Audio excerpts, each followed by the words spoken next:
In today's video, I'm going to show you exactly how to change your password in Trello step by step.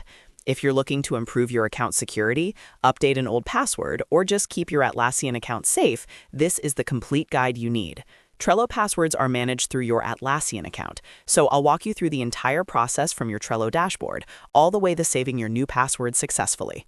Make sure to watch until the end so you don't miss any important security tips. And if this video helps you out, don't forget to hit that like button and subscribe to the channel for more simple and easy software tutorials just like this. Now, let's get started. First, open your browser and go to Trello.com. Log into your account if you're not already signed in. Once you're inside Trello, you'll land on your Boards page where you can see all of your boards and workspaces.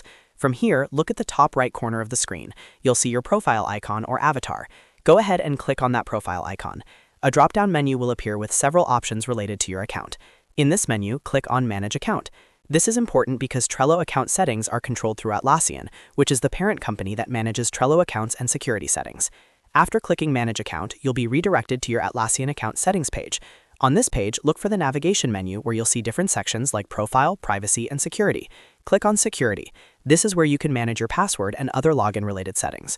Once you're inside the security section, look for the option to change your password.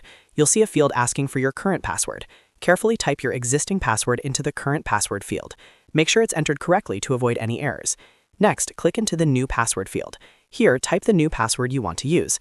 Make sure you choose a strong password that includes a mix of uppercase letters, lowercase letters, numbers, and special characters.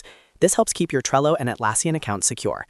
After entering your new password, you may be asked to confirm it by typing it again in a confirmation field. Double-check that both entries match exactly. Finally, click on Save Changes. Once you click Save Changes, your password will be updated immediately. From this point forward, you'll need to use your new password the next time you log into Trello or any other Atlassian service connected to your account. If you're logged in on other devices, you may be prompted to log in again using the new password. And that's it. That's how you change your password in Trello through your Atlassian account. It's a simple process once you know where to look, and keeping your password updated regularly is a great habit for maintaining account security. If this tutorial helped you, make sure to like this video and subscribe to the channel for more step-by-step Trello and productivity tutorials. Thanks for watching, and I'll see you in the next video.